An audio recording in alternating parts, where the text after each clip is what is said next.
can keep talking. And Dan, you've got this big festival going on right now, don't you? That's right. I'm sitting in my festival bubble right now, and indeed I'm using you as test subjects. I bought a ring light, as you can see in my glasses. There we go. Ah, Right. First use of it, and I'm if you trying to figure out stay in the how. right spot, you look like Harry Potter. That's right. Oh, thank you very much. I'll take that as a compliment. Um, so yeah, I'm trying to figure out where do I put that damn thing so I don't look like oh, what was that? There it There is. was a movie, The Ring. That's right. That's right. Yeah, the alien. You can tell they're an alien because they had rings around their eyes. I thought, yeah, okay. That's not the look I'm going for. I So think you I'll be should. moving that around as we do this Zoom meeting because yeah, second half of the festival's today. Um, very excited, Monica. Your whoever did that video was tremendous. That's. I mean, windows, yeah, but floating windows. Oh my goodness! We have the Wow. technology, floating There we things. go. There Yeah. we go. Fantastic. It's up now. That's right. Now it's up early in the first couple of sets, so the kids won't be asleep. That's right. I remember now. So all very exciting stuff. So yeah, yesterday we had a great um, or so hours, and if you want to check it out, and indeed, I was going to rest on my laurels and say why I organised something for us to look at on the top today's topic. Check out one of our workshops from yesterday on Facebook because Steph Payne's orchestration of someone that I used to know is pretty amazing if, as far as skill levels all in a group. That it was tremendous. Nice. I saw a bit of that. What was exciting for me was to that all of you were in the same physical space. That kind of Ah, took me, what, right? Like, wow. Yeah, that's right. For Australia, it was yeah these days, but I'm aware that everyone overseas was probably going, that's they're in the same room. Exactly. So no, and we had a lot of fun. We did, and that was the with the time to plan that we had for this iteration of an online festival. We knew we couldn't have everyone, but we thought if we had the workshop presenters together, we'd still have that ukulele festival feel in miniature at least, where we'd be having fun and other people could just, I suppose, live vicariously through us. So we And could watch, I think that came across. I think it went well.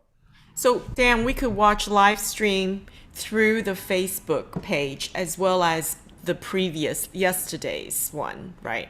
Yes, yeah, Okay. you can. We're in just under 3 hours. We're kicking off for today's, and yes, the yesterday's is already up, and you can keep watching that again and again for. I think we're going to keep it up for about a month or so. Okay, great. All right.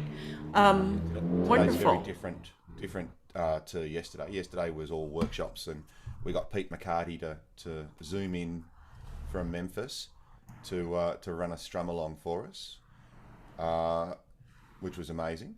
And to this day is yeah, groups have sent in video clips. So normally we'd have like the 90% of people who go to a ukulele festival are people in ukulele groups. So and they'd be getting up on stage and having doing a set. Our last live festival, we gotten to the point where we had four stages going at once, just to get everyone through in one day. Um, so, Dan, could you so speak a little louder? Could you turn oh your yep. volume up a bit? Sorry, I can even. Oh, I thought it was just me. Thank you, Monica. Oh no, there we go. Beg your pardon. This is in fact the festival microphone, so I've only just put everything back together. So thank you. Good again, testing the ring light and the microphone. Appreciate And it. you are at the Um, festival place. yeah, Are you? yeah. So well, it was done from my house. What? We all came to Oh, my house. So we were going to do it at the primary school, Emerald Primary School, who normally hosts it, but their computer systems and proxy servers are all set up in such a way that everything's locked down. because those children, we can't let them get information. We just couldn't actually broadcast from there. So we went, all right, I've got the NBN at last. So we did it from my house. So I moved this microphone to my front room, and now I've just moved it back. But Facebook is a no-no in school. No Facebook. Yeah. Oh, I didn't know that. But Wow. So there's that, and today we've got 3 hours, 41 minutes, and 17 seconds of ukulele groups, and that's before I even open my mouth to sort of back announce them as we go along.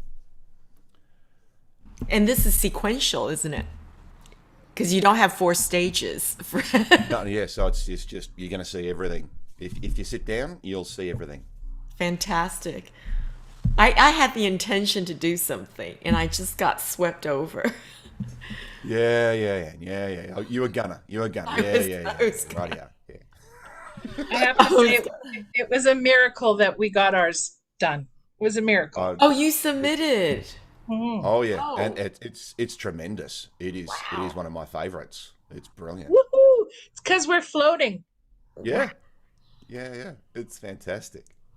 So for Philip's sake, let's introduce ourselves. I could introduce you all. I mean, Monica's in Edmonton, Canada. So you submitted your students performing something together. What, you video them all together or how'd you do it? What'd you do? They each had to be videoed separately. I mean, they could have been videoed as a group, but then they would have had to keep their masks on because we're masked, right? And 6 feet apart, or not in the music room, but anyway. So they were filmed individually, videoed individually, and then all of those videos were given to a friend of mine who's been putting together videos for choirs and so forth, because I thought there's no way I'm now going to learn how to be the putting together of the virtual choir idea. No. So How many students? I think there were 15 or 16 students that ended up saying, yeah, you can video me, because they really only had 3 classes with the piece, so they weren't all 100%. And it was like, if this is what we're really like, here they go. So it was certainly not a polished performance, but anyway, they each were videoed, and then all of the videos were sent to my friend Caleb, who put them together. And and so I can send you if you watch, you'll see them.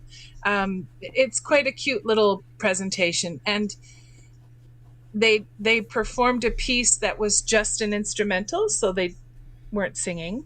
And Caleb put together a click track with just a little bass line, so they're pretty well together, and it's it's tricky, but it's really sweet, and they're sweet children, and it's a sweet school, and it's all just kind of sweet in its whole thing. It's not incredible in any way. It's just quite lovely. So, can I see that? I'm amazed on 2 levels. The first is they only had 3 lessons on that piece. It was fantastic. And the second is Caleb actually sent a second video because one extra child had said, "Oh, can I?" After he'd done it, they'd sent their video, and he you know what? Said, yeah, sure, I'll put that in, rather than sorry. You know what? Actually, Caleb said, "I'm not in the video," and it was like, oh my gosh! So the principal forgot to send that video to Caleb. Oh. So it was like, oh my gosh! So that's bless the principal's heart to send it. Caleb got it done, resent to you. So, it's just like when you miss a child's name in the program, right? You just can't do that. You have to reprint for the whole family, right? So thanks for being able to post that. And that was, of course that happened. So. So Dan, this is going to be... It's a nightmare for teachers, I agree. You can't miss a kid. This is going to be aired or streamed at, do you know what time? It's where I'm going to be sitting here saying welcome to the second day of the Hills Ukulele Festival. It's 7:22 a.m. here right now, at 10 a.m. So just under 2.5 hours, we're off again and running. Wow. So it's going to be premiered, debuted Yeah. to Oh, the yeah. world. Yes, Yeah. yes. Okay, great. What's the Facebook page? Hills Ukulele Festival. Let me put it in chat so we can all see. And if you want to sort of see a little bit about all the acts, if you check out the festival website, which is ukulelefestival.com.au, we're still amazed we nabbed Ukulele Festival as a website domain name, but okay. Wow. It's the AU that if you leave the AU off, you're off to the Hawaiian one. I think that scared everyone else off, I think. Did I put it right? Hills as a HILL apostrophe S? Hills Uke Fest. Yep, that's the one. Okay. That's And it. this is in Melbourne. Yes. Okay. So we're in the Dandenong Ranges. So we live in the hills. So here we are. Oh, that's why. Okay. Right. Okay. Great. Gosh, exciting. Mark, did you get your group, the Rebellion, to submit anything? No, because I would have had to be responsible for the technology, and Right. the only thing that I could have done is I could have recorded a portion of our Zoom meeting, but then you only would have heard the one person who was leading. Right. Yeah. Yeah. I don't know anybody well enough to ask who is able to take individual performances and put them together, edit them together. Yeah. It's a lot Yeah, of- we're paying for the service, but I'm glad we were able to do that. It was worth every penny. It's a fabulous Yeah. video. All right. Well, Philip, have you seen the previous videos? I have not. No, I'm interested to see them. I've yet to do any kind of group thing with any of my students, and I'm interested in how you approached doing yours. So that's kind of why I'm here today. Oh, okay. Tell us a little bit about yourself. Where are you based, and what age group do you teach? I'm in Winnipeg, Canada. So Ah, how many hours from Edmonton? About 3 hours by Probably- plane. Yeah, probably about 12, 8. 12, 14, something like that. Yeah. In between that range, yeah. A lot I'm of right- very flat land in between us. Yeah, smack dab in the middle of Canada. And I'm in the J. Hui certification program right now, level 1. And I teach at the Manitoba Conservatory of Music and Arts. I've been doing that since 2014. And I have students of all ages, some as young as 8, and then adults as old as So, yeah, I teach all probably mostly beginners and intermediate players. all right. Well, welcome. Thank you. Yeah.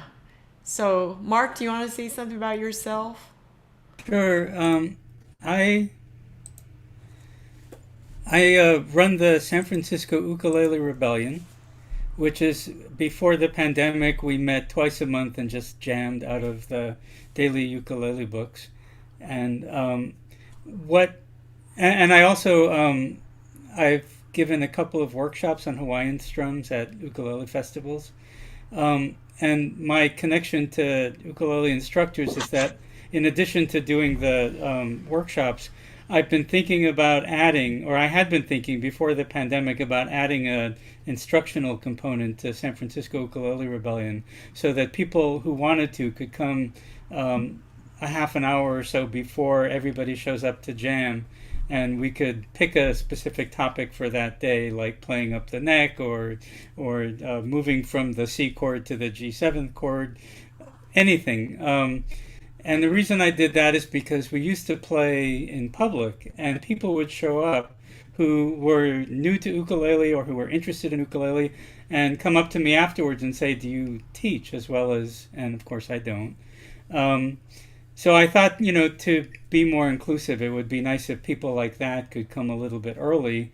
And I just wanted to say about the thing about meeting in person that's really important for me as an organizer to remember is that people of all kinds of levels come, and those people who are at lower levels of ability, they learn just by being around other people. When I was new to ukulele, I would go to a kanakapila with some incredible musicians, and they would play a song out of the book, and then they'd play 10 other songs out of their heads that had the same chord progression. And I would sit there kind of stewing like, I don't have the book, I don't have the music for that song. But I realized that going time and again made me a better player. And so one of the things I look forward to when the pandemic is over is instructing, kind of, as I said earlier, accidentally, just by being there and having a group that people can attend and, schmooze with people who are better than them. Well, you know what's amazing is my 3-chord Thursday, which is every Thursday that I started at the beginning of the pandemic, brand new group. I started noticing people are using, the opportunity to perform to also teach a little bit, This is really good because it's like they'll show you, this is how you could choose this C chord or this C chord, and here's a little shortcut. And watch out for that chord there, and I will use this drum pattern, and then they start playing, so it's not an open mic. It's really, they're leading in Zoom, but they're one of the things that comes up on Zoom that's different from meeting in person is that you have people leading songs and they bring their song sheets, and some of them are complicated. And one of the things I struggle with is the frustration that some people who are simple players or new players feel when somebody who wants to do C add 9, and just a really complicated thing comes along. And so that's one of the things we struggle with, and I've made it really important part of the culture, as you have, Anne, to when somebody wants to play a song like that, I try to limit the number of them so that people don't come in and say, I can't do this anymore, and they don't come back. But when people do come in who want to play complicated things, I ask them to do exactly what some of the people in your group are doing, which is to say, okay, these are the difficult chords, this is how you play them, and somebody tonight is going to do at 17, which has a lot of complicated chords in it, but they always show up in the same order. And so if you can get the pattern down, you don't have to know that this is a C add 9. All you have to know is where you put your fingers and where they go next.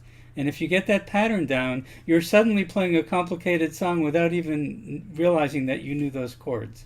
So I think that's what you're doing, and what I'm trying to do is a really important aspect of Zoom-based, Zoom-required teaching.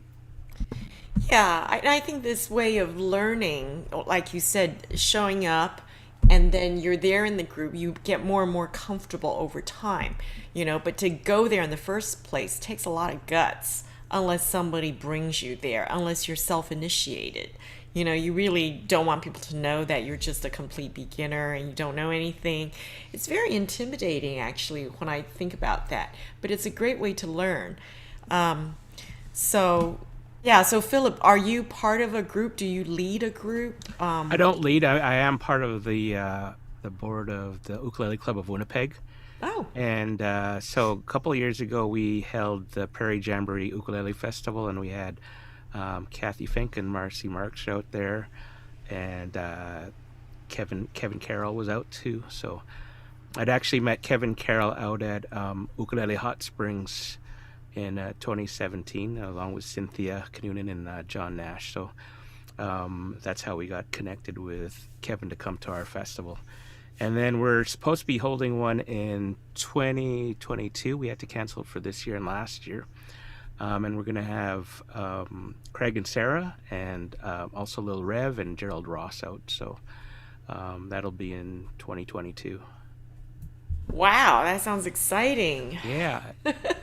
Especially for our part of Canada, right smack dab in the middle. There's not too much going on ukulele-wise. And so to be able to put on a show like that is pretty exciting to be able to do it. So. Can I ask you how you raise the funds for that?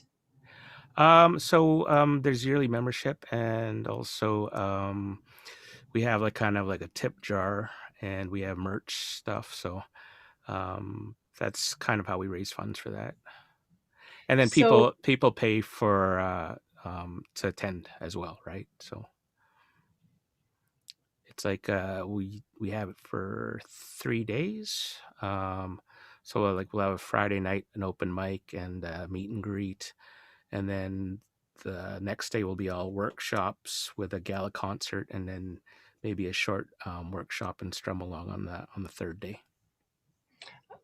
Because that, to me, it feels like that's a big budget thing. Like you probably have to pay for venue and for accommodations and transportation, and I can't That's what. imagine that a tip jar would get you very far. Well, that's not a yearly thing, right? So it's every 2 years, and so it takes a lot of planning, and so yeah.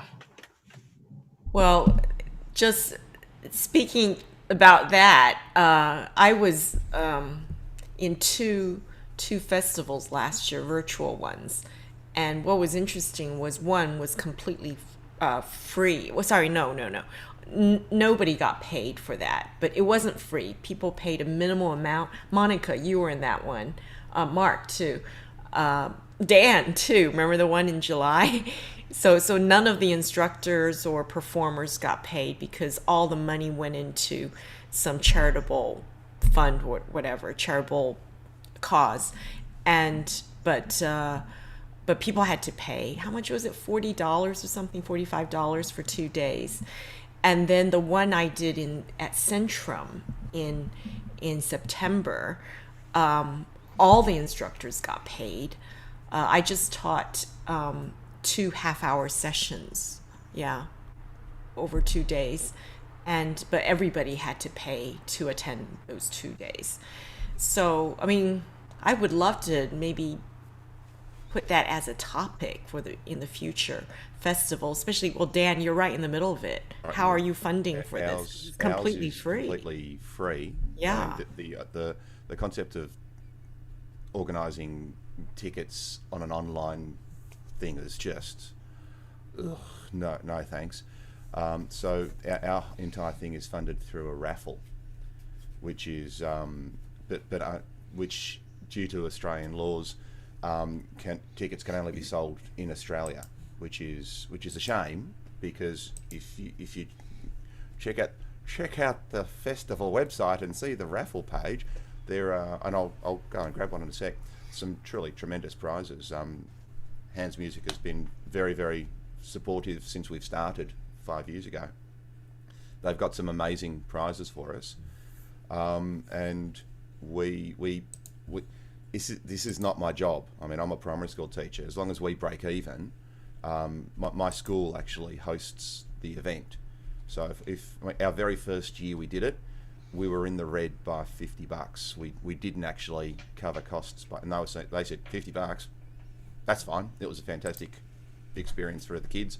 That's no worries. So we're now doing better at it. But all we got to do is cover costs, and an online festival has very little overhead, so we're fine. I think it'll be a shock to everyone's system next year if we're all back live and I actually start saying, right, and that'll be this much money to come to sit in a room with us and do it all together. All right. Well, thank you for that. So on to today's topic. We last month in April, we sort of voted that our focus would be on how to teach a topic to a class where there are multiple skill levels. Yeah. How do you do that? I mean, of course, there won't be if they were all at a specific grade. If Lindsay were here, we'd be talking about different grades and they're all at the same level. But if there's different ones. So I have something I want to present. Does anyone else have something they want to present? Philip, do you have anything you want to present? Nothing in particular, no. Okay. I could talk a little bit about the James Hill stuff. Philip, I'm a level 3 person already from a while ago, and, Nice. and I don't utilize a whole lot of James Hill stuff in my classroom I do, and he does talk about differentiated learning, so I could talk a little bit about that too. Okay. All right. In that case, we'll start then. Oh, I'm going to record this to the cloud as well. Okay. So today's meeting,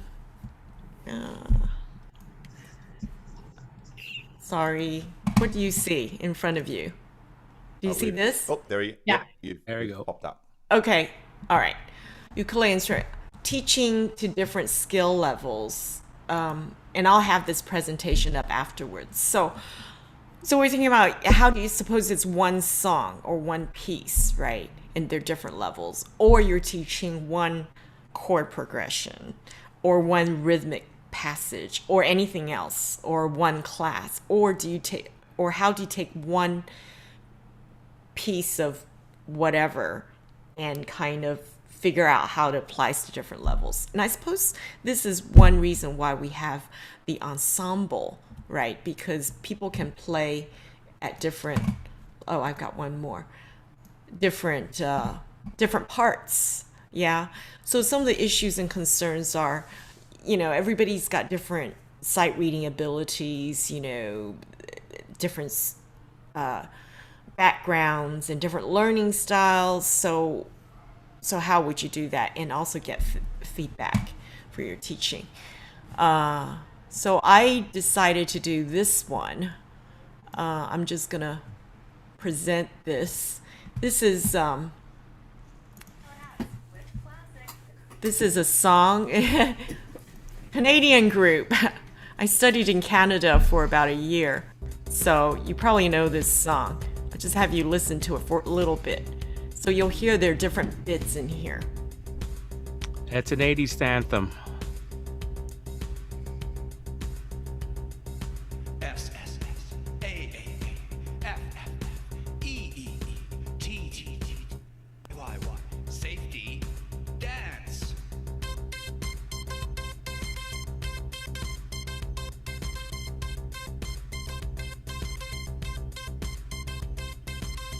We can dance if we want to.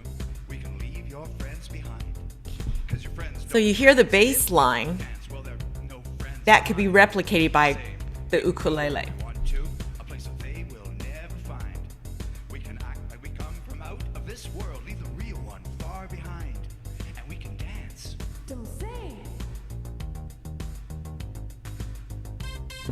And the synthesizer riff can be replicated by the ukulele as well.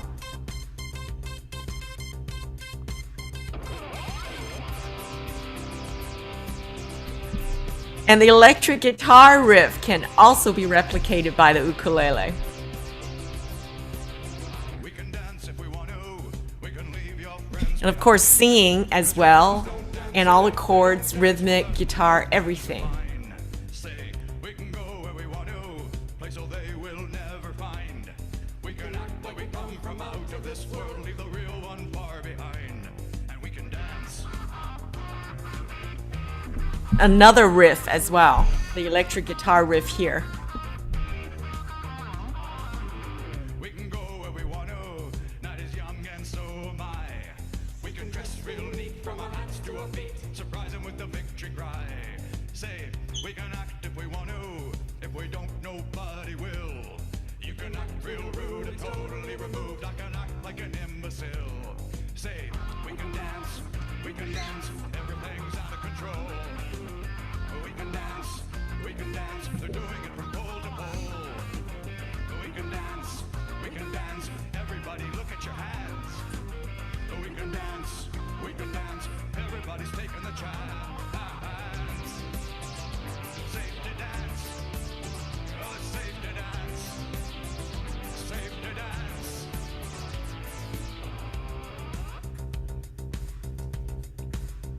Okay, so I'm gonna stop this. Oop. And just share this bit. So the safety dance, I taught this to my boot camp class. I do one in the evening, one the next day, lunchtime. So first of all, I presented at boot camp is really kind of learning to switch chords, finger and switch chords, and also rhythm, so strumming. So I show them all the chords that are going to be used in this song, which is in the key of C. So I tell them they have a choice. All right. So so the beginners, they can play the top one, and I also give them strategies. If it's too difficult they could always just mute it or do air, pretend they're playing lip sync or whatever, or air ukulele. And then I tell them about the shortcuts, like the G to the A flat is just 1 fret higher. And then for those people that are trying to get better at playing bar chords, I tell them the advantages of just playing the bar chords, because you could do muting and it just sounds different. And then I talk about some of the different riffs that we can replicate. Again, it's a choice. So I have another class called the Riffs and Licks class, which is specifically about replicating riffs. So I use the same material, but emphasize different things. Like in the riffs class, I would emphasize more the riffs, not so much the chords and what they'll choose, because they want to learn about replication of the riffs. So this is what they see. So they do this down up. How does that work? Down up, and I tell them, oh yeah, this is mainly about the fingering, because the fingering makes a big difference. If we put the middle and the ring finger here, then they could quickly reach the C sus4 here and then switch over. Yeah, like that, because that's going to happen. And then I say the beginning of the song is a bass riff. So for my riffs class, this applies. But for my boot camp class, they're really not, reading tabs. They're not finger style. And, I don't know their background, but I'm just going to assume that they don't want to actually read notes. They're not going to pluck out the melody or something. They actually want to sing, perhaps. So I tell them, well, you could learn to do this. Just use your thumb to do this. And for those people that have, play fingerstyle ukulele, I'll just say, try to do your index and middle finger.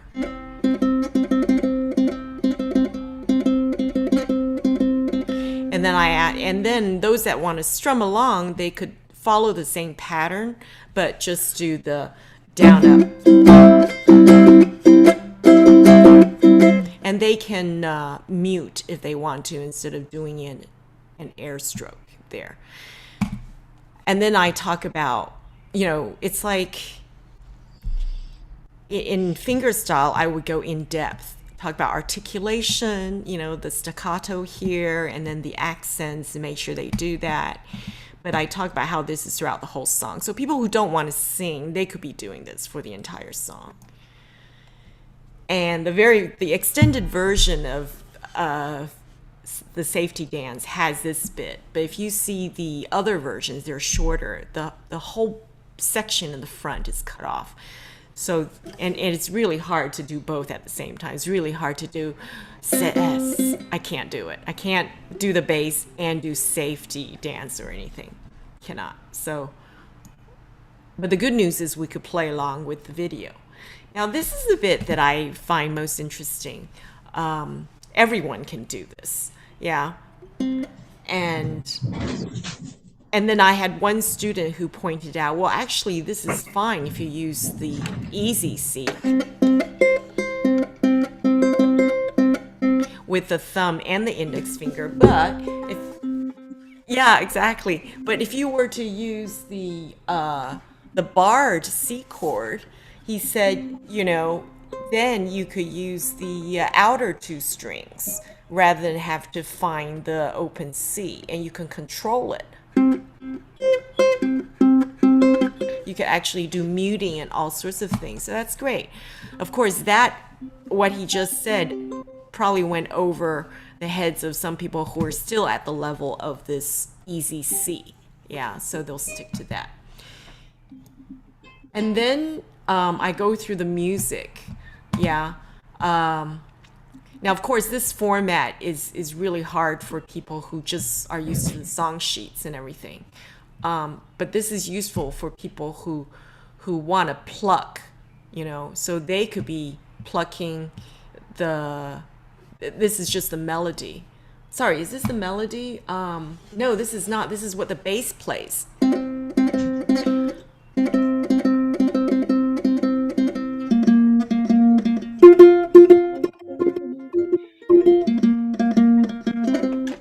Yeah. It's pretty much the melody too. Yeah. Oh yeah, but no, well, yeah, because this is spoken. This is spoken. Yeah. This whole thing is spoken. So the bass, you'll hear when they're speaking this, because the first time they do it, they just speak. We can dance if we want to. We can leave your friends behind. Because your friends don't dance, and if they don't dance, well, they're no friends of mine. Yeah.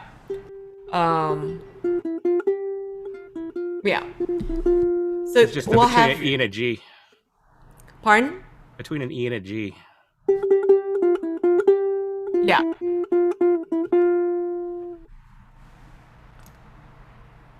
So what do you mean by? So the first for the lyrics. Uh huh. Dance if we want to. Mm-hmm. So G, E, and E, F. Oh, did I leave something out? Well, this would be the singing part. Oh, okay. Right. Right. Yeah. So you could also, this is a 13-page document, which I actually didn't use. I created it intending to use it. But anyway, so it goes through the whole thing. Now this is the extended version. Nobody's singing yet. And so I show them the easy version of this. So instead of trying to play the chords, you could just, those of that wanted to pluck. And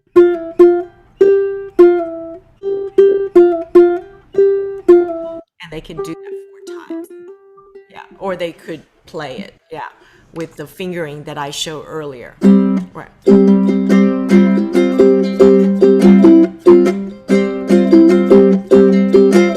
Like that, and sound like a electric guitar. And this is the bit. Okay, so this is the bit. This is the melody.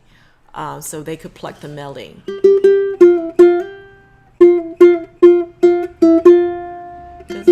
Don't dance.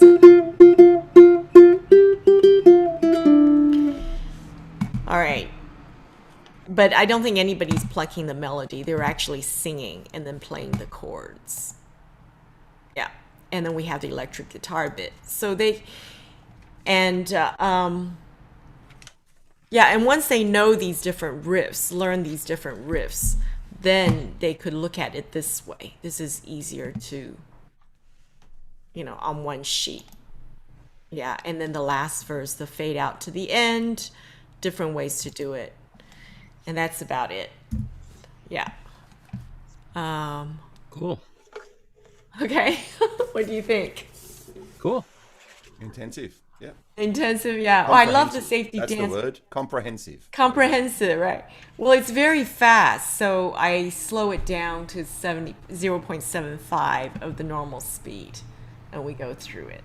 Yeah. So just in terms of having people of different levels in your class, Yeah. what do you do with somebody who looks at all of what you just showed us as if it were written in Arabic, while other people are so adept at reading tabs or reading music notation that it doesn't take a long time to explain to them, to get them to... How do you reconcile those two groups of people in the same room? Well, I tell them that they have a choice, and because the people who are in my class, they already know how to read chord diagrams and do strum, I say, this is the minimum, just follow this. But if you want to have fun, let's learn the bass riff, da da da da da da da. And I think that one they can do. Everybody can do that with their thumb. Yeah. And so that's the easiest riff. And then the next harder riff is the synthesizer riff. Yeah. So if you listen to that enough, you'll hear it. So I say, well, this is just use 2 fingers. I think people can do that too. I don't ask them to try to use their middle finger to interchange. Just do this. Yeah, and those people that are more advanced, I'll say try to stop it. So mute it so that it sounds staccato instead of just let it ring. I tell them to do this, which is harder. So there's many different levels they could progress to. Of course, the electric guitar riff is the hardest riff of all. So I said, if you can't do it, just play a C. So I think the important thing is to let them know you have a choice, yeah.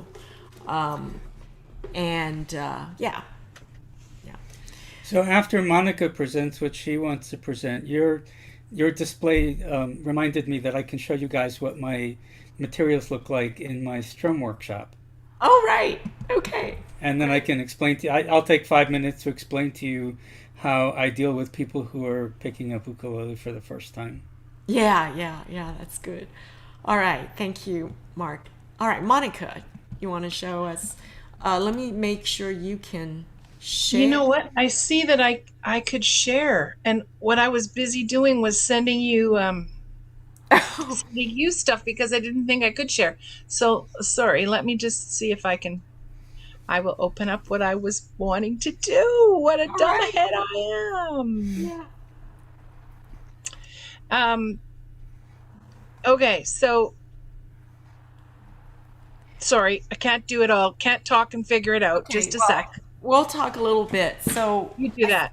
I suppose, Philip, you don't have that issue in a group, do you? Because you have them all at the same level. Because we're talking about adults coming in from different backgrounds and everything. Yeah, I haven't had the chance to do that yet. I did participate with Ukulele Hot Springs. That was an ensemble thing, and what James had done is sent everybody a pre-recording and also the each section. So there was a section for beginners, intermediate, and advanced. And so when we went to the actual workshops, when we got there, the whole group would play together, and then we would split off into the different sections, and then we'd come back together again and play as a group to see if there was any kind of like improvement or changes to the piece. But it was a real eye-opener going to that festival. Wow. Okay, I'm gonna try. I'm gonna try to present something here. Okay. Share. Can you see something? Yeah. Okay, so I know Philip knows about James Hill. Great book, by the way. Right. Do the rest of you know this book at all? No. Dan? I've looked at it. And, I've heard of it. I've heard of it. Yeah. Okay. Okay. When So- I retire, I'd like to sign up for the program. right. But I don't have time to do it now. Right. So,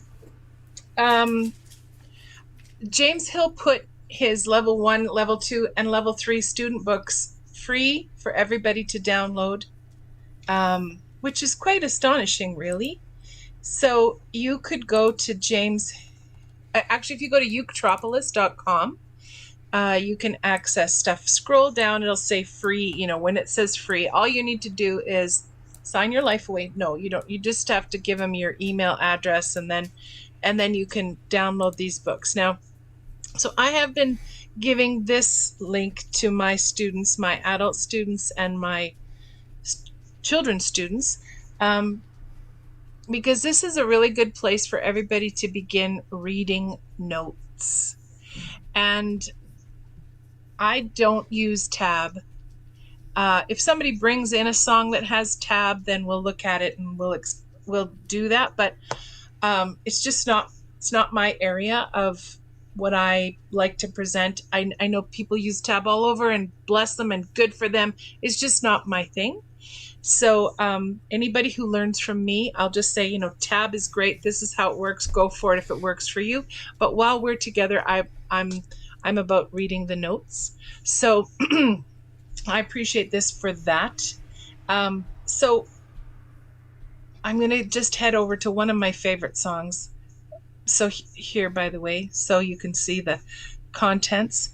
James has used folk tunes and a couple of simple melodies that he's written, because that's how you can publish books without paying royalties, right, for copyright. So that's just a a good thing for us to know too, like when we're putting things out there, if it's not copyrighted, we're in a better place. Anyway, I'm just going to scroll until Acadian Lullaby, because it's one of my favorites to teach. That's a great one. Right. And it's there we go. It's a traditional Canadian song, don't you know? Acadian, like Cajun. You get it? That's the New Orleans connection. And you got to play it sweetly. Yes, you do. You must play it sweetly. And literally, Cajun music came from Cajun, Acadian. That's the root of that word. Okay, so you can see here the different levels. So ook one line is the melody. That's the introduction. Is kind of it's a very and non-entertaining introduction. But anyway, that's the introduction. I'm going to scroll down until, okay, so here's the melody. Ook one line is the melody.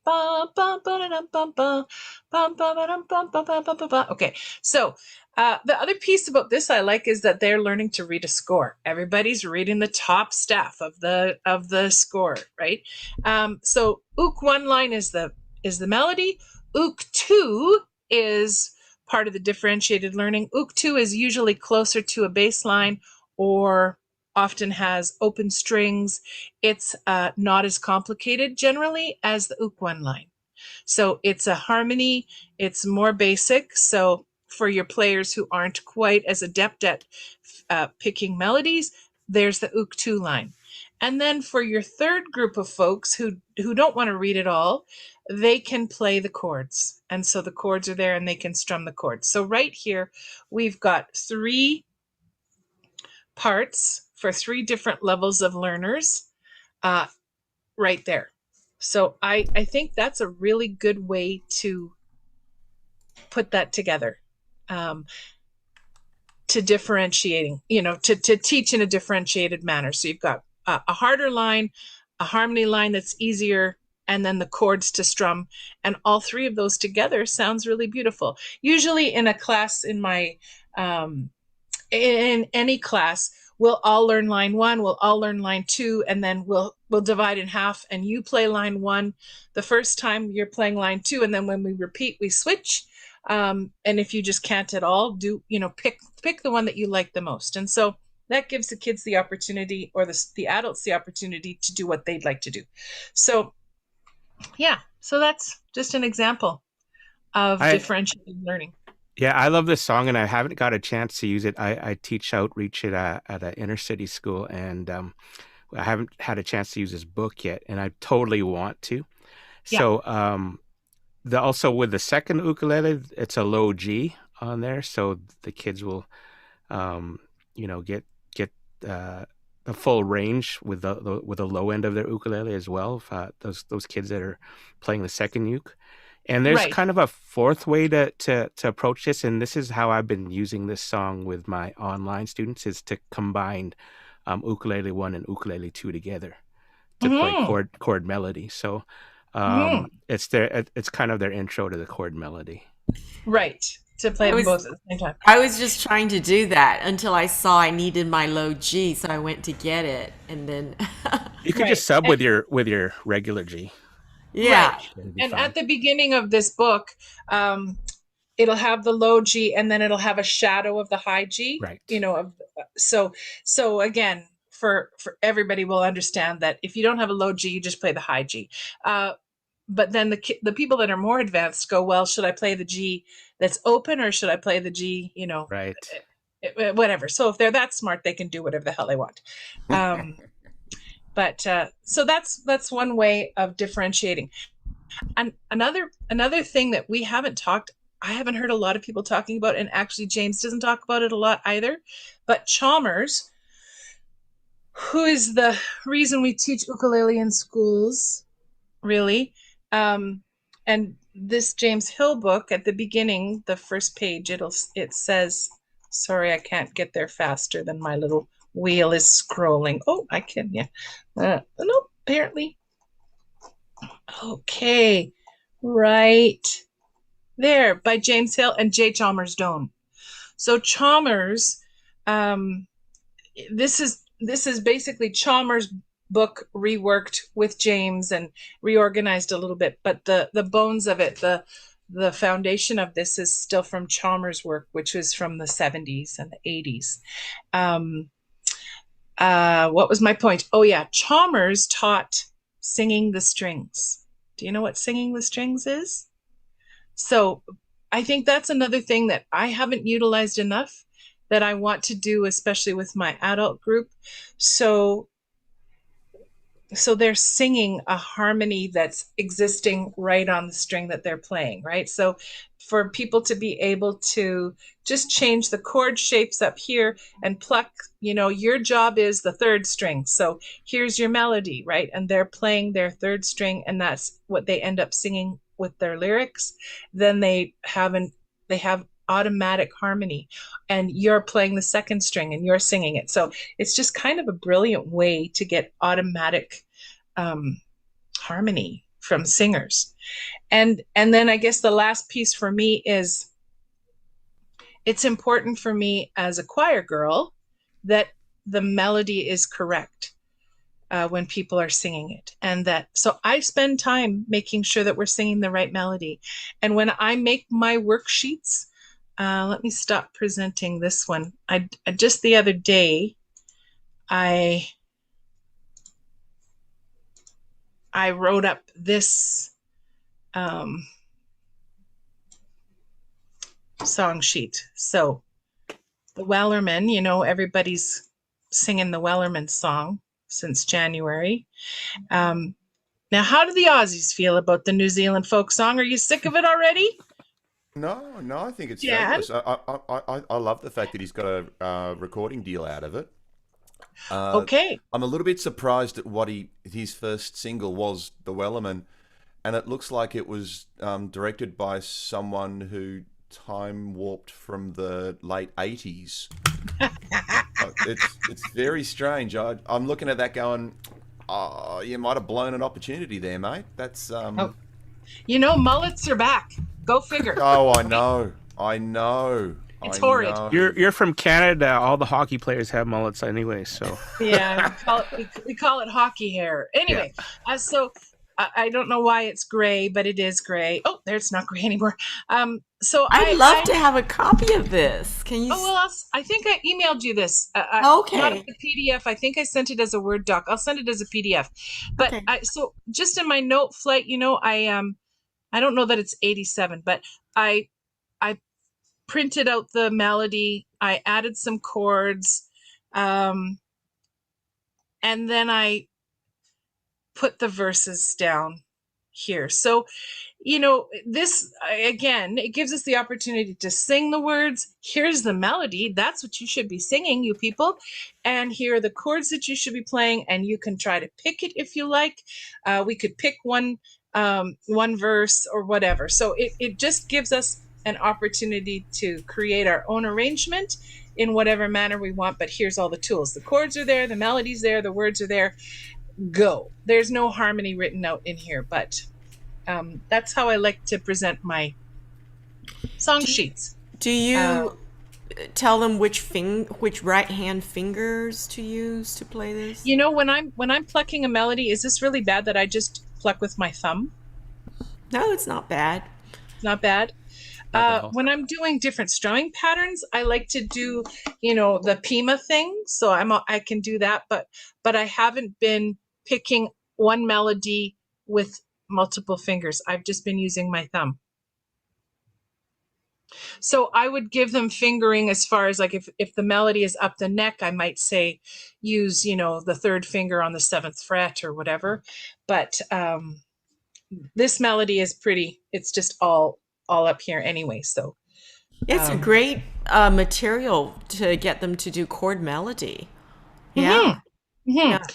And because it says the Wellerman C6, because I'm a D6 girl, so I have it in D6 as well for my brain. That's all. Okay. Yeah, so, all right. I'll email you a PDF of this, Anne, and if you want to send it to the others, that would be fine. Okay. Please. All That'd be right. great. If you're also interested in some ukulele orchestra stuff, Kevin Carroll also has a bunch of books as well. Yes. Yeah, they're quite I, good. that's how Monica and I met Oh, in his home. oh, okay, It was awesome. what, 2 years ago now, isn't it? Yeah, Kev's awesome. Yeah. He is. All right. Thanks, Monica. Okay, Mark, you got your. I want Sorry, to. Mark. Dan.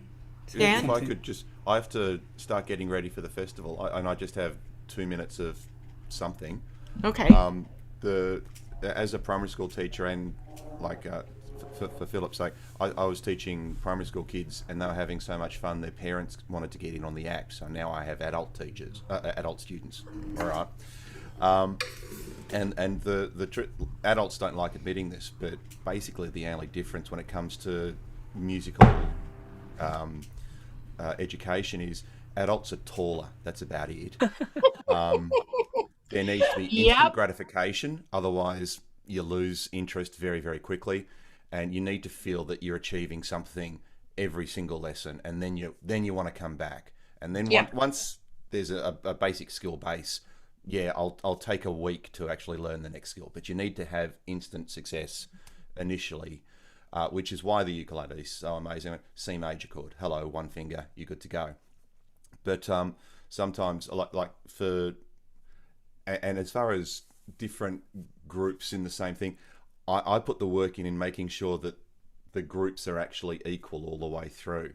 It's very, very difficult. I agree. To someone who shows up to an intermediate group who has never picked up a ukulele, they're going to feel absolutely swamped. So the thing I would say is, I wouldn't even teach them chords. We'd go back to play the note. If we're playing a C chord, well, that's this string here, and try you're doing something. And if they can feel that I am a part of this sound that is being built, that's a win. They'll go, yeah, okay, all right, that's success for me. And you always talk about incremental steps. It's not, hey, you've picked up a ukulele, let's call you James Hill. That doesn't happen. It's, well, you're one step closer to being an amazing performer, and one step further away from never having picked it up before. So that's a success already. Well done, well done. Do check out the second workshop from yesterday's festival. Steph Payne's, someone that I used to know, was absolutely stunning, part by part. I'm excited about that. Ranging from I've just picked up the ukulele and I can play 2 strings, to some really complicated syncopated riffs.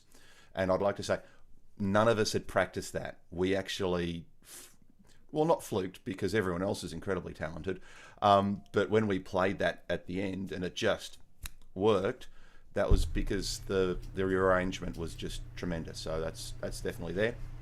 Oh, and the actual the sheets and everything there is also on the website. You can download those as well. Thank you the for other that. thing I wanted to show. Could you, since you're seeing Steph in person, could you give her a really big hug in person? Okay. Thank you. I will do.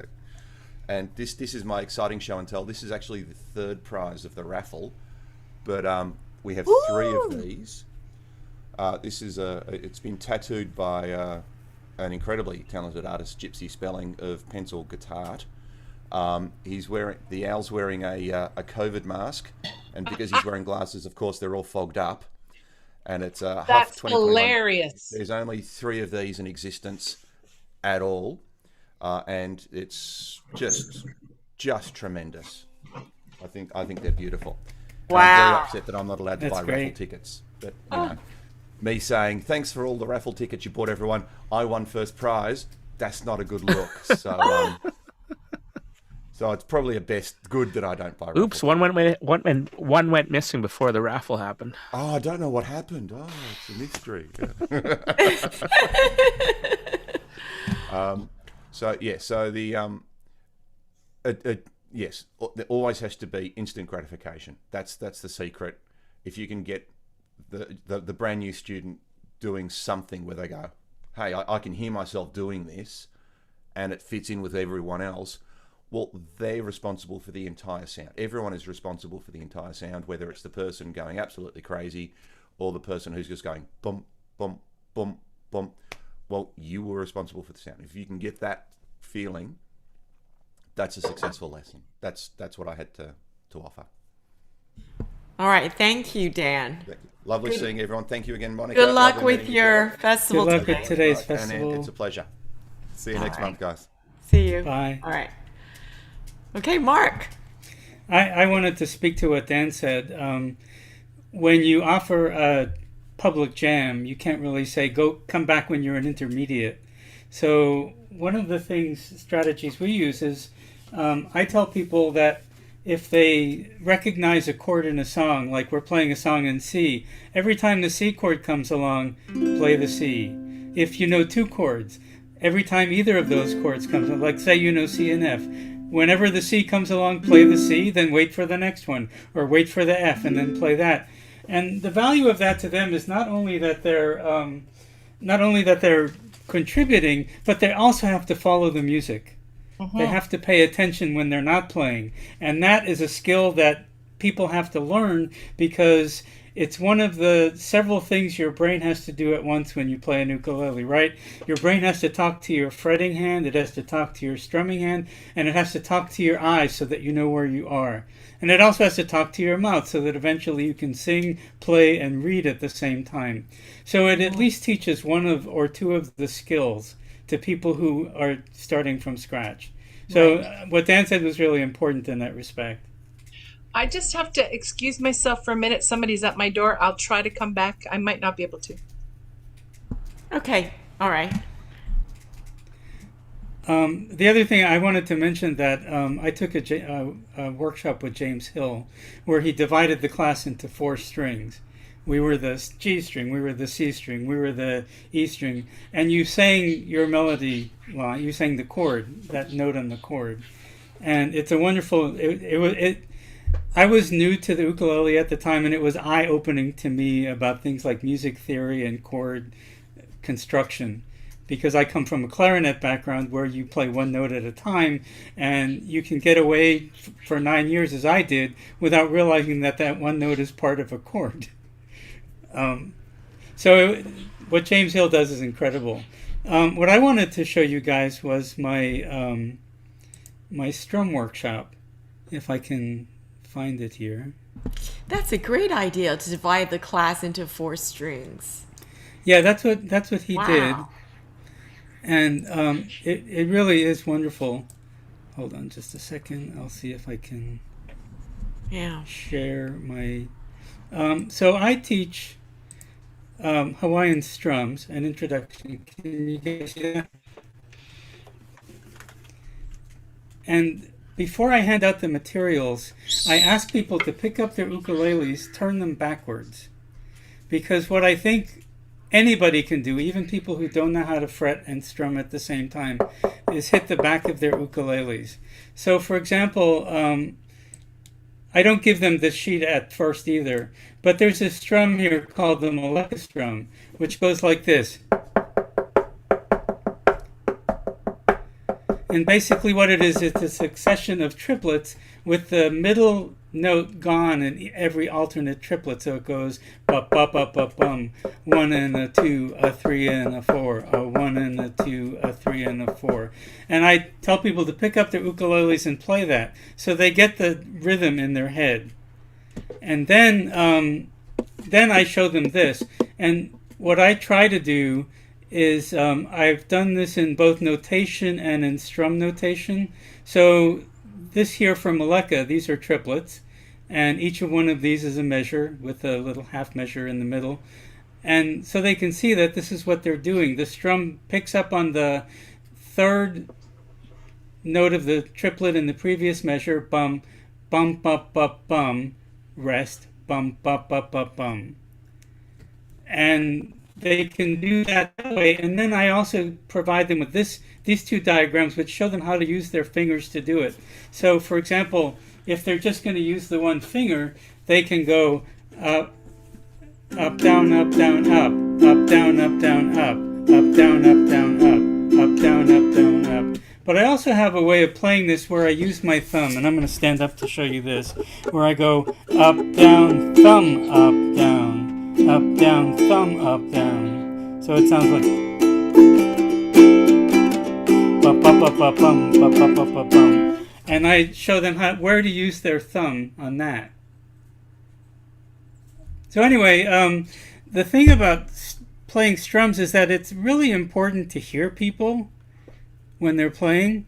Like in a room full of people, if I'm trying to get people to go bum ba ba ba bum ba ba ba ba bum ba ba ba ba bum, it's really important that they hear everybody else, which makes this, in my view, pretty much impossible to teach on Zoom. I've been asked a couple of times to teach this on Zoom, and I just don't know how to do it, so I've declined. But I find that it's really important to have the group there, and if you can't do this, I don't expect any. It took me a year to figure out how to play that strum with my thumb. It's up, down, thumb, up, down, and my thumb just didn't want to do what it did. It's easy now, but it took me a year to learn it. And so I played a different way. Up, down, up, down, up, down, up, down, up, down, up, down, up. Sounds the same. I had a teacher who said he needed for me to learn how to play with my thumb because when you go to the symphony, all the violin bows move the same way at the same time, even though they don't have to. And I appreciate that. He wanted everybody's hands to look the same. So in my strum book, there are simpler versions of, say, the Malacca strum. So it's a formal Hawaiian strum. I forget what it's called. A holo holo. It's ba-bum, ba-bum, ba-bum, ba-bum, ba-bum. And it's basically the Malacca strum without the thumb flip. Ba-bum, ba-bum, ba-bum. So they can play along that way. And then in the book, I had a bunch of songs. I can throw it up again. I just want to interject that I really like that idea of turning the ukulele backwards because that's how I learned how to do it. Yeah, adults, when I teach adults, they seem to have the most difficult time with rhythm and strum patterns. Mm-hmm. And so I went to the Vancouver Ukulele Festival and we had a workshop with Kale Gameau. And one phrase he said that resonated with me was, if you can drum it, you can strum it. Right? So yeah. I really, that just, wow, bang. Well, you know, in Hawaiian music, the ukulele replaced hitting a log with a stick. In early Hawaiian music, what they did was that it is a percussion instrument. Yes. It has a percussive sound to it, and it's used as a rhythm instrument in Hawaiian music, in traditional Hawaiian music. Jake Shimabukuro obviously does not use his ukulele as a rhythm instrument, but it is designed to provide the rhythm. When you go listen to a traditional Hawaiian song being played by a traditional Hawaiian quartet, the ukulele is keeping the rhythm, and you've got the singer and the steel guitar player and the other guitar player who are taking care of other parts of the song. But the ukulele is almost invariably the rhythm instrument. So one of the things I like to do in my, I have a bunch of different strums, but I like to use these songs. This one here, for example, Po La'i La'i. You can play it with almost any Hawaiian strum and it sounds good, but it sounds different. So, you know, it'll sound like this. Ka'ua ika holo holo, ika po mahina la'i la'i. That's the Malacca strum. And if you don't know the Malacca strum, you can play the Kaholo Holo strum. Kahua holo holo, and it goes right along with it. But you can also play it using something called the Olapa strum, which goes like this. Ba ba bum bum bum. Ka'ua ika holo holo, ika po mahina la'i la'i. And what I use this song to demonstrate is the importance of rhythm to the sound of a song. You can change the way a song sounds by changing its rhythm. And I really like to emphasize the function of a ukulele as a rhythm instrument. And so, this is great. Anybody can do this. But coordinating your right hand, especially when you're new, and your brain hasn't figured out how to talk to your right hand without actually taking up any of your brain space, it kind of makes the rhythm understandable to people who can't replicate that rhythm with their hands. And it actually helps them do that, because every time they forget what the rhythm is, they can flip the ukulele over and bang on the back of it. And that reminds them of what the rhythm is, and maybe it helps them, their brain talk to their hand.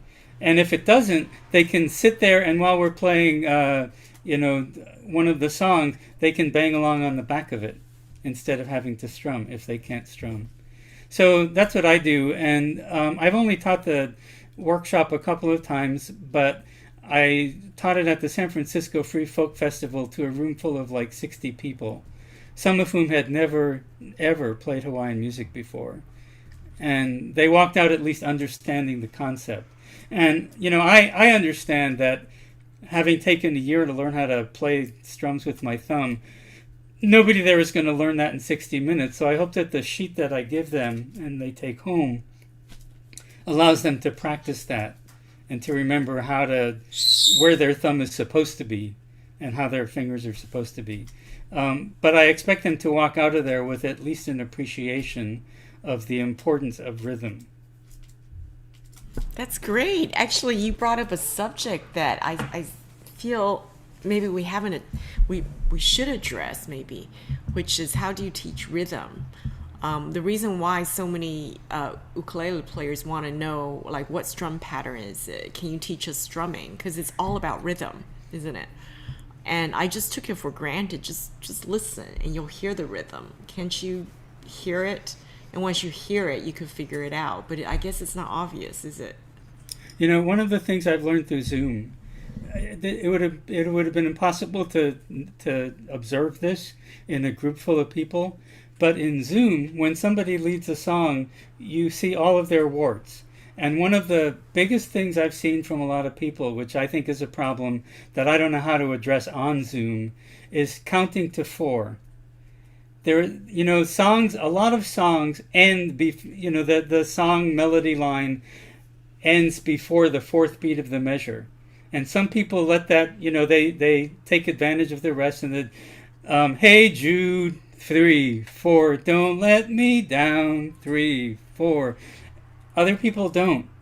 They jump directly to the next line. And a lot of the sheet music we use is chords and lyrics, but not like in the daily ukulele books where you have the notes and the rests. And so I don't know how many times I've heard people run through stop signs. And, I'm still on the previous measure and they're starting the next melody line. That's why having the melody gives them that. Well, one of the things that's happened on Zoom, like I said, in person, we almost exclusively use the daily ukulele books, which are written in musical notation. But on Zoom, because you can screen share and because everything is digital, people are like, well, I'd like to lead this song and here's my song sheet. And it's not in the daily ukulele book. And that's cool. You can lead it. But when people run through stop signs, it just drives me crazy. And I don't want to stop them in the middle of the song and say, let me show you something. This is how the song is played. And we have an incredibly non-shaming environment. When we first started with Zoom, a couple of people would say, the song is supposed to sound like this. And I forbade that. If somebody is brave enough to lead a song, they can screw it up all they want, and I'm not going to say anything to them in front of everybody else. But you might only let them lead one song every time instead of That's 6 right. that they'd like to. That's right. But what do you do when somebody is about to do a waltz and they go 1, 2, 3, 4, and then they play the waltz? You let it go. You know what? We had somebody in Hawaiian Music Zoom sing a 3/4 song as a 4/4 song, and it sounded fine. And afterwards, she said, about halfway through, I realized I wasn't playing it in waltz time, and I didn't want to change it. But and everybody said, it sounds great as a 4/4 song, and it did. Not every song is like that, but that one was. If somebody is doing a song that can only be sung as a waltz and they count to 4, I will stop them.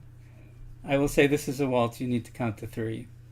All right. And I think, I hope I'm doing it in a way that makes it a favor, sound like I did them a favor. Yeah. Well, so we're about to wrap up here. I see Lindsay just came in. Hi, Lindsay. So let's talk about what we're gonna talk about next time. Is there a focus topic? Is there a topic you'd like us to focus on? Rhythm me- would be a good one. So rhythm, yeah. How do you teach rhythm? Should we do that? Yeah. If the next meeting is on June 19th, Yeah, it's Saturday. this shouldn't affect your plans, but I'm likely not to be here because I've scheduled our first outdoor in-person Oh wow. San Francisco Oh. Ukulele Rebellion meetup for that day. I might be able to schedule it early enough so that I can be back Okay. at 2 o'clock Pacific time. And I'd like to come to the rhythm one because that's a big issue for me. Right. Yeah. That's. I What would love- about rhythm and different strumming patterns? Yeah. Okay. Rhythm. I mean, that is so popular. You know. That's my other pet peeve is people who play every song. Right? Hey Jude, don't let me down. Take a sad song. Yeah. You know, I tell people that when they want to figure out what the strum is for a song, to hum the song in their heads and take their hand and, you know, tap along to it. And that is your strum. But for some reason, once you learn the calypso strum, You can't it's just not so do it. addictive. Exactly right, Philip. You know, they beg me to get them out of it. They say, "Please, you know, how do I get out of this?" For beginners, I teach 4 basic strums, but I always have a disclaimer at the beginning, like, do not get locked into these strums, right? So, yeah, so many people just play everything with calypso, and it's like, whoa. I think the most important thing about ukulele playing in general, but rhythm in particular, is to teach people to hear the rhythm in their head and not worry when they're thinking about the song, not worry about how they're going to play it, but just to hear it in their head, hear what the rhythm sounds like, it feels like to them, and I then was try gonna to say, Yeah. what does it feel like in your body too? Yeah. In your head, You and know, also dance what does to your it. Body feel? don't play it, dance to it. And whatever you're doing dancing, that's your strum. And, I've had- people, yeah, you're right. They get locked into calypso, and it drives me crazy. I've had students ask, and we'll take like a song like maybe like Wonderwall by Oasis, and they'll go, "What strum do we use?" Well, listen to that strum from the beginning. Dun, dun, da, da, da, da, da, da, da. That there it is, right there, right? So it's just a matter of listening to the songs too, and taking the time to just learn this, like listen to the song. Because a lot of people, they just show me how to do the strum pattern, and it's like, let's go listen to the song. I do agree. Getting them to listen, you know, because we tune visually, don't we? Yeah, we don't use our ears when we use our clip-on tuners. So, and then we look at song sheets. So we're not using our ears, we're reading, right? Right. So if you're saying listen, I go, what? You mean play it? You mean play the video and listen? That's like, all right. So that's it. So Lindsay, since you just got in, was there something you wanted to add before we close the meeting? I'm sorry. I'm so late. I got held up for things. Can I leap wildly ahead to next month? Because talking about rhythm, if there's a resource I found, it's actually a sheet on how to play the cajon, and it's by the Australian Percussive Arts Society, and it's a free download. But they just basically build the rhythm up by having a set of boxes, and you put a cross where you want someone to play, and you leave a blank space where you don't. And I've just found that being able to visualize rhythm like that really helps my students a lot. But it might be worth looking at up prior to next time if it's useful. But it's, Well, you know, okay, if I get it from you, then I could put it in this document to Yeah. prepare everyone for next time. Do you want to Okay. speak about it next time? Are you free on the 19th? of I June. should be, all things being equal. I meant to come earlier this evening, but we've had stuff to sort out. So, yeah. All right. Well, no problem. Yeah. So, yeah, let me know if anyone else wants to present anything. If, but that's it then. Rhythm next time. And today's topic was, all right. So thank you, Monica, for presenting, Mark, and also Philip. Thank you for joining in. And Dan was here earlier, but he's got a festival in Australia to run. And I'll put the links again to watch, and of course can't wait to see Monica's students perform. It's like 15 of them, right, at the festival. So great. Well, this is it then. Well, thanks for organizing. Thank you. Thank you. Thank you all. See you Good to next see you time. all again. All right. Bye. Bye-bye. Bye. Bye.